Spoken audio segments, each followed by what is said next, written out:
Welcome to the stage the wonderful Sofia Gonzalez. She is an educator and activist, like I said, out of Chicago, and she is a teacher at Morton East High School. Everybody give Sofia a round of applause.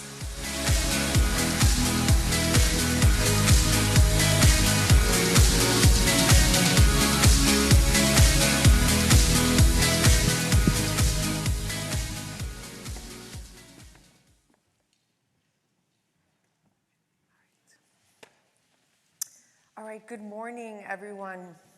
Buenos dias. It is my esteemed honor to be with all of you this morning. But before I open up with our collective conversation, some housekeeping. First and foremost, I would like to engage in some land acknowledgements. The territory that we are sitting on belong to the Kickapoo tribe, among many other tribes of the indigenous treaties. It is noble to acknowledge that. In addition, I am a classroom teacher, so I'm gonna need a little bit of participation. Y'all can call me Mrs. G. I earned that gangster status. We have a very long day in front of us, don't we? In this space is such collective power. So I would like to quickly walk you through what I walk my students through every Friday on our Feel Good Friday meditations. And if I could just engage you in but a moment of some mindfulness, is that okay? Because I really just want you to breathe. At your earliest convenience, go ahead and close your eyes for me.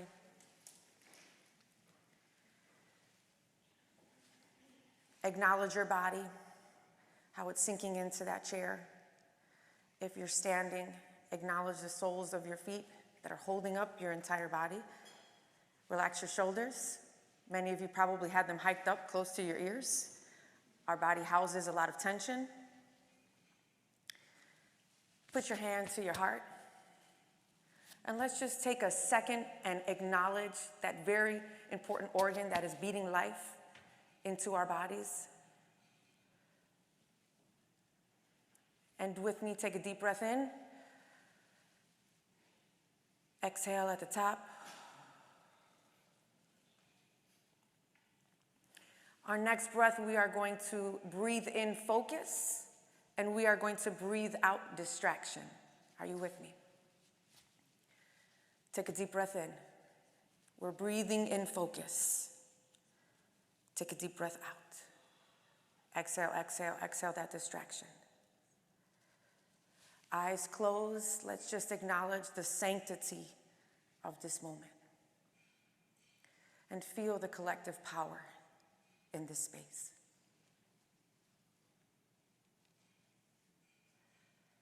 You may open your eyes for me. The title of my conversation is, It's Time to Pivot. You see, we all have a story, and this is mine. I remember when I was once asked this question. The year was 2009, and I was nestled within the heart of Chicago's most gang-infested neighborhood, sandwiched between the Latin Kings and the maniac Latin disciples in a little area called Little Village. And there I was, a rookie teacher at the time. And I was asked a very critical question that, if I'm being very honest with you, I'm still answering to this day. And it went a little something like this. Wow, Mrs. G, you just got into the classroom. Like, wherever do you teach? This is so exciting.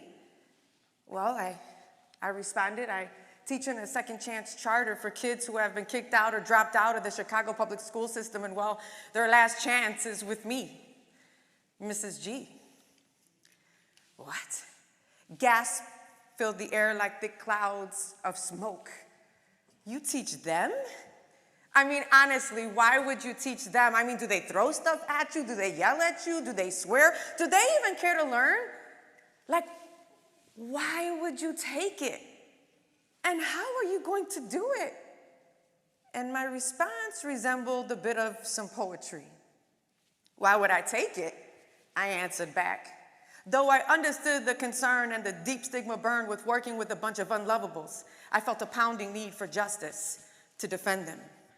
I took it because I've never met a group of them who survived what they've survived. I took it because I've never met a group of them who have fought back things like a heart attack. You'll never amount to nothing. You'll be dead in no time. You're just gonna be like your daddy, locked up in prison kind of stuff, and still come out with their head slightly up. I never met a group of them where between the FUs and I have no clues how they pick up the pen and try again. And this time music comes from their paper that sings good effort, outstanding, and much better. Though my days are long, and my battles against years of neglection and rejection were so deep, they were my heroes. Little did I know that as Ricky teacher and preacher that I'd be the one to learn from them. Though I didn't reach them all, and some did fall, but some got up and pressed the button reset and changed their mindset. That's why I take it, and I took it. Does that answer your question now? And so you see,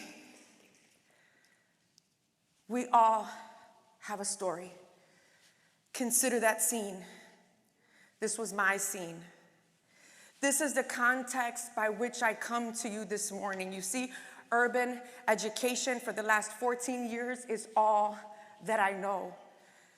In this context, losing my students to gang and to gun violence, that young man in that top left-hand corner, that would be the first student that I would lose to gang violence. His name was Adolfo.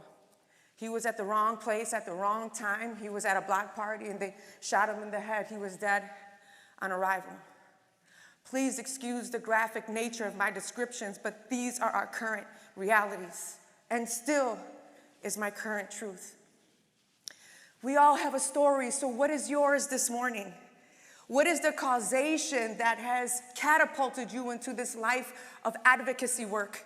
Whether you're an activist, a nonprofit leader, a classroom teacher, an influencer, someone who cares about the social issues that are infringing upon historically minoritized communities like our Black and brown brothers and sisters.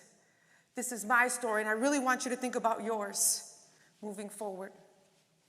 I would like to take you on a bit of a journey with me because you see, I have been confronted with some of the most catastrophic disparities that our nation's youth have faced and will ever face. From the school to prison pipeline, from no registered address, to gang and to gun violence, from visiting them in the ICUs with bullet holes in their skin, from holding grieving mothers in funeral after funeral. That is the context by which I come to you this morning. My first classroom number was room 214, and that room number would metamorph into a nonprofit by which I am the lead visionary, Project 214, because out of the disparities, see, out of pain can come promise. Who's with me this morning? Out of disappointment can come destiny. And I could have either folded or I could have pivoted. And that's what I want to share with you this morning. You see, it's time to pivot. Say that with me. It's time. It's time to pivot. Here's a thought that I want you to hang on to and put a pin in for the next couple of minutes. Full knowledge of self is a tense collection of healing, transforming, and liberating. I need participation. Say this with me. Don't go in front and don't stay behind. Full knowledge of self is a tense collection of healing, transforming, and liberating. Those are the three what I will be calling rhythms. These rhythms have helped me to sustain the work.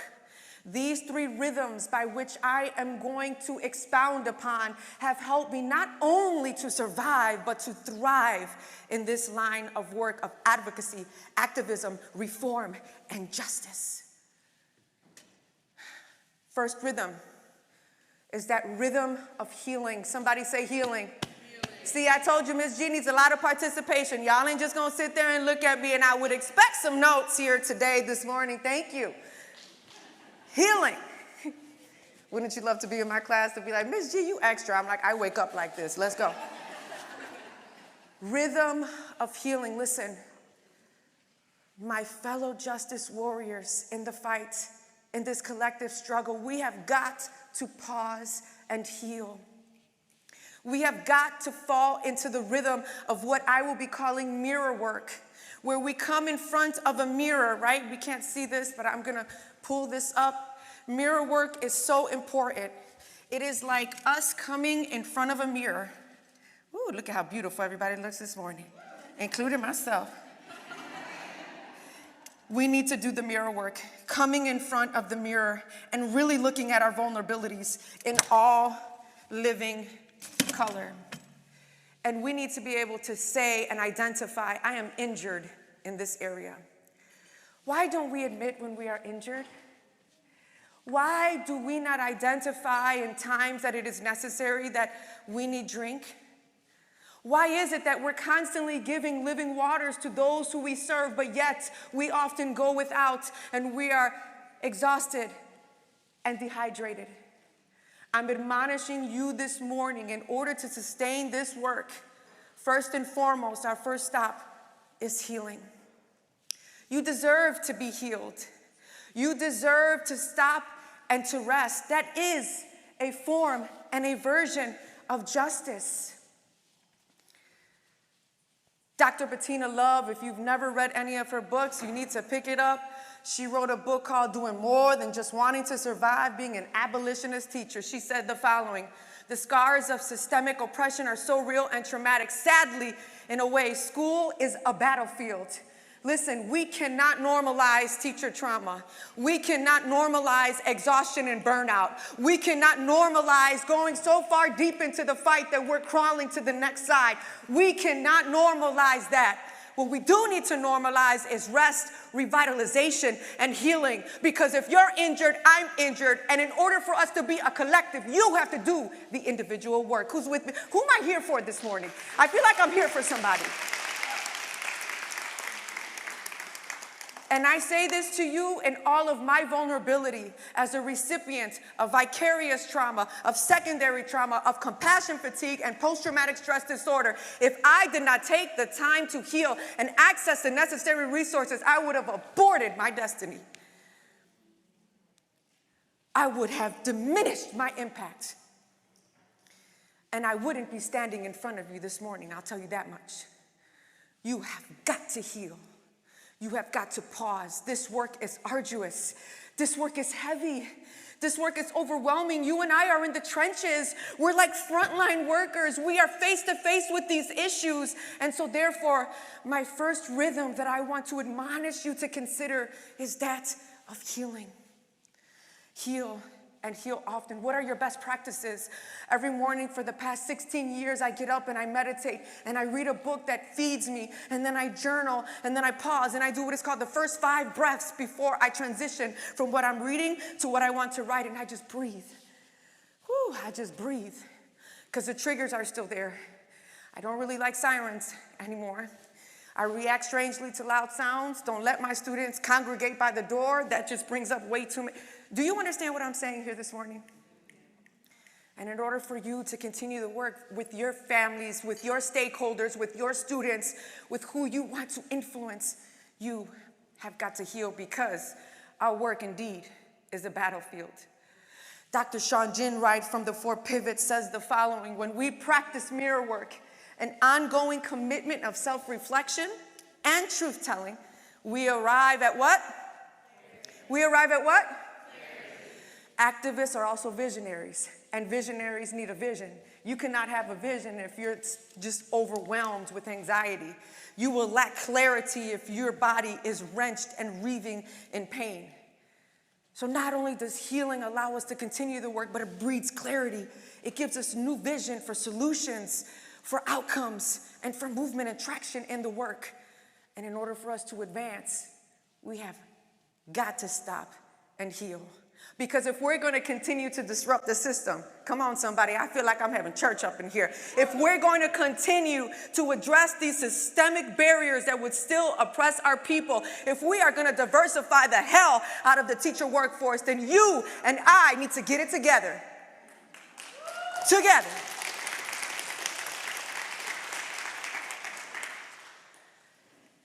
Dr. Bettina Love also says the following: the interior journey into silence, meditation, inner wisdom, and deep joy is inextricably linked to the outer work of social change. We have got to do the work. Don't overlook yourself. You're the most important piece in this equation. We need you alive. We need you breathing. We need you excited and vivacious about the work, but not when you're broken, not when you're exhausted, not when you're injured, and not when you need healing. Rhythm number 1, healing, sanidad. Rhythm number 2, I gotta go, I'm on a time constraint. And Ms. G don't really like time constraints, but she's just gonna go with it. Transformation. Somebody say transformation. Once we get into these healing properties and best practices, then there's this transformation that takes place. Listen, I am telling you my journey, and it has reaped so many blessings and benefits that I want this for you. This transformation, then it's like this new version of self. It's like you become this different person, and you like vibrate at a different frequency. People like to say, get on my level. I like to say, get on my frequency. Get on my frequency, baby, because I'm vibrating higher. Get on my frequency. And with that, there's this transformation. And guess where the transformation starts? My family. It starts in the mind. Do you realize that your thoughts become things? Do you realize that whatever you throw out into the universe, it shall come back to you? So watch your thoughts. Don't you dare speak down on yourself. Don't you dare cast doubt on yourself. Don't you dare make yourself feel inferior. We have enough outside barriers and social constructs to do that.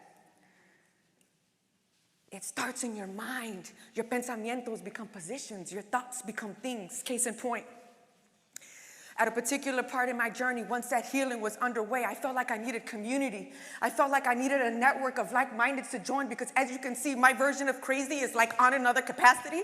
And I just needed somebody to get with me, to come around me. And guess what? LEC found me. Let me just tell you that Latinx Education Collaborative found me all the way. That's at Chicago. So when they're talking about community, they are for real. They brought Ms. G all the way from the neighborhood into your presence. That's community. Okay? That is community, and I'm so grateful for LEC that saw me, that valued me, that took me in, and I ain't even from KC, KS, this like this whole thing, right? I'm like, man, y'all got territories here too? Okay. This new version of self. And I said to myself, I started gaining entrance into these national fellowships like Storytellers for Change with LEC and Latinos for Educación, and all of these different fellowships started to take me in, and I was just so overwhelmed by the community and the transformation they were identifying and they were nurturing. And I finally got to a point where I'm like, man, one day I'm gonna say this out loud. And I tweeted it, and I should have put this in my slide presentation, but I know y'all believe me, I'm good for it. I said, one day I'm going to Washington, D.C. One day, I'm taking this message to the Capitol because guess what? I'm tired of people making decisions and informing policy that do not look like me, that do not represent the stakeholders that I serve, and they need to hear the lived experiences of me in my inner city, Chicago. They don't call it Chirac for nothing. I am going to inform policy, and I will make my seat at the table. I threw it out. I threw it out into the universe. You just got to go crazy, go crazy, go crazy. I said, I'm going to D.C. I don't know with who. I don't know where or when, but somebody's going to ride with me. Somebody's going to pick up the tab and take me there, too. And would you believe that I just spent a summer in Washington, D.C. this past summer with Urban Leaders Fellowship, examining policy and practice, going to downtown D.C. and working with Councilmember Pito from Ward 4, talking about we need to diversify the teacher workforce, we need more representation, we need to dismantle these systemic barriers that would cause our communities a lack of upward mobility. Ms. G gave them the business. And they were like, whoa, you are a vibe. And I'm like, I'm just getting started. It starts in your mind. It starts in your mind, and that I was busted and disgusted and couldn't be trusted from the neighborhood. And so how did I end up in D.C.? Because when you heal, you transform. And when you transform, you ascend into this next dimension of yourself. Who am I here for? Who am I talking to? Do you want this tonight, this morning? Do you want this? You've got to want it, and you've got to want it bad. Another thing that really catapulted me, and with this I have to pivot, is this idea of coming in contact with my cultural landscape. Man, when I ascended into this new dimension and version of myself, I came in contact with my Latinidad. LEC came to fan the flames. Latinos for Education came to fan the flames, and all these other networks that were really amplifying the voices of the Latino community and pushing them in seats and positions of power and diversifying the classroom. Like, they were telling me stuff like, lead from your identity. They were telling me stuff like, you are your ancestors' wildest dreams. I was like, what the world? What? It's on now. And I began to experience this new version of myself. And people would always ask me, man, where you from? Like for real, like, where you from, Sophia? Like, where you from, Ms. G? And I swear, at that particular point, it was like music started to play in my head. And I know you believe me, because I'm only going to get crazier in the next 7 minutes. Music started playing in my head. Do you know what song would come up when they would ask me where I'm from? Man, I just felt like In the Heights, and Lin-Manuel Miranda, I would like channel him. Do you know what I'm saying? Like, they would ask me where I'm from. I'd be like, where am I from? Cue the music.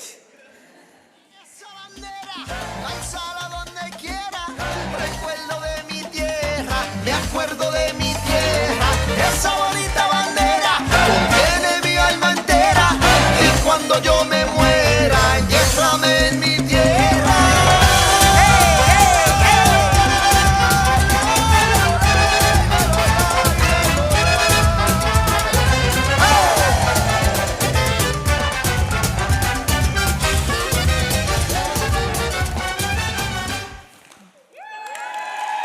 Yes! Where am I from? Bueno, mi mamá es de San Sebastián, Puerto Rico. Mi papá es de Monterrey, México. Half tostones, half tortilla, half boricua, half chicana. You're welcome.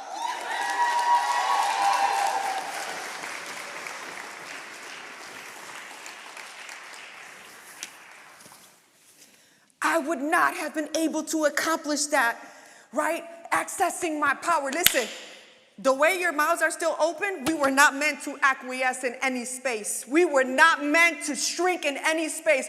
You and I need to enter a space and leave their jaws dropped on the floor with our Latinidad, with our collective power, with our agency, and with the unction of our ancestors. Who's with me here this morning?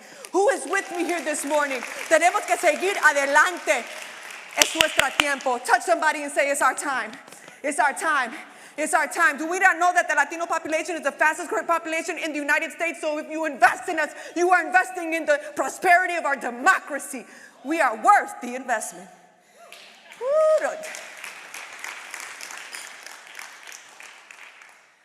I gotta go. This ascension. I gotta go. Earned entitlement means what? It means gaining a sense of confidence and clarity from a deep understanding of what it cost your ancestors to bring you to this point.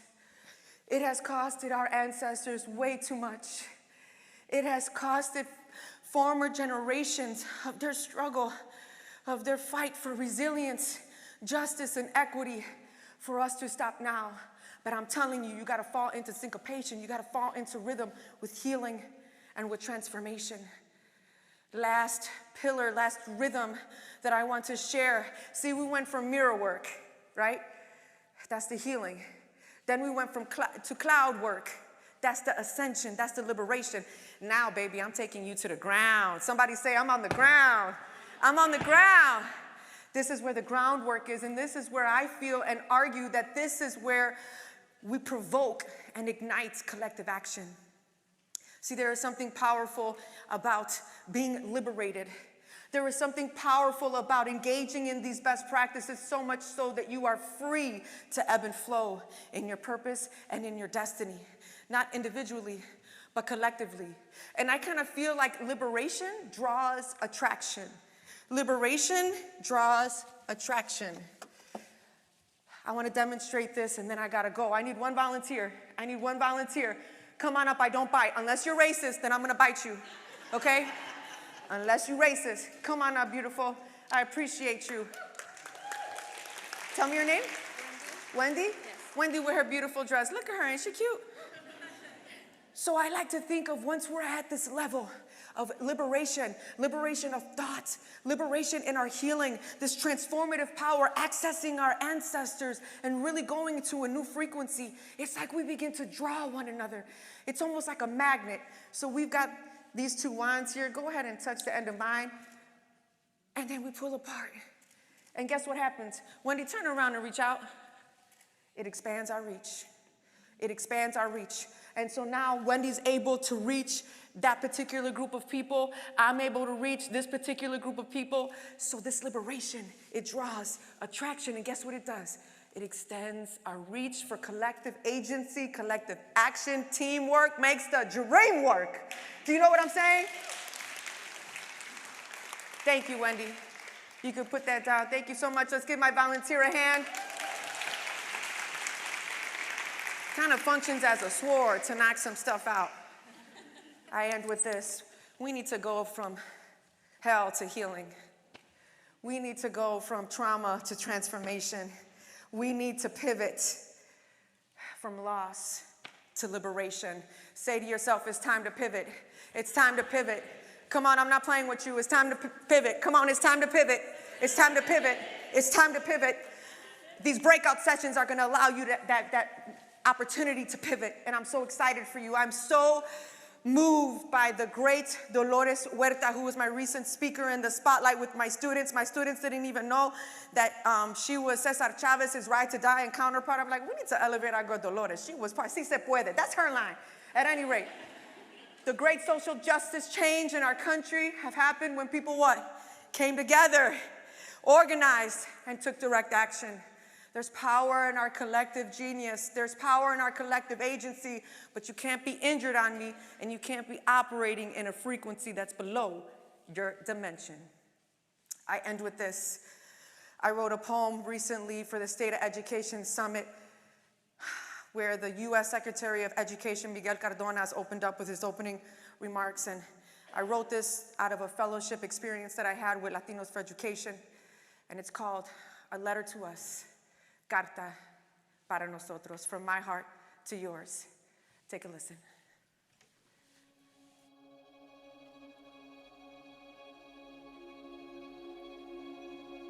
Once a single voice, now a chorus of brilliant estrellas shining in the universe, brimful constellations of amor, sabiduría, esperanza y verdad.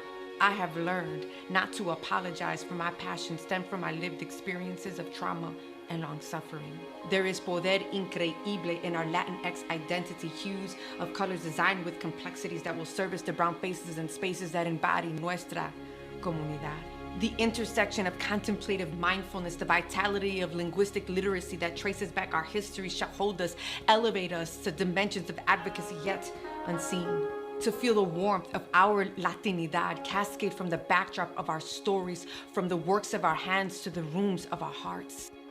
Nunca en mi vida have I felt such a collective belonging of like-minded that see the potential and the promise of our kids that have often been left on society's margins, but we see them, we hear them, and we will amplify the voices that they already have. Empowerment, grace, beauty, promise, declarations, proclamations, reverberations. Every revolution begins on the heels of resistance, answering to the sounds of angustia, reclaiming with fist de justicia. We are the ones we are waiting for. We are our ancestors' wildest dreams. Adelante con la lucha, juntos podemos.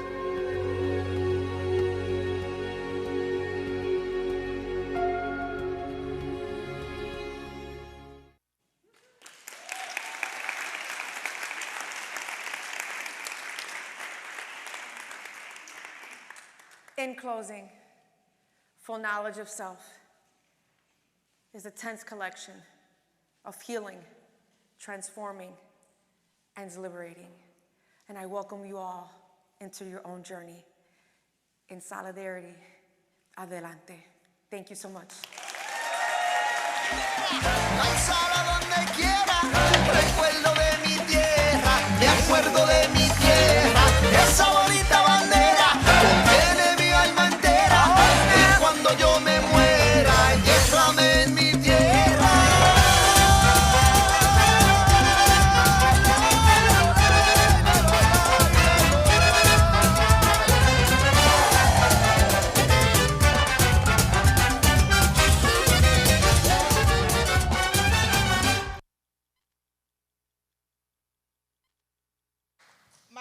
students will tell you, I think I know how to dance, but I don't really know. Hey, one more round of applause for our amazing Sofia Gonzalez. Oh, sorry, I forget about this. You have her socials here. Take a quick screenshot. I know you want to follow her. You see why we brought her up? All the way from Chicago. I don't care where she's from. When I met her, I said, we got to get her at the LEC, of course. And like I said, look, I'm out of breath. What was that, 10 seconds? That's not okay. We have to get a teacher up here. She's in the classroom, Project 214. She started a nonprofit with a group. If you're not inspired by that, I don't know what will get you inspired today. But we do have a lot more to come.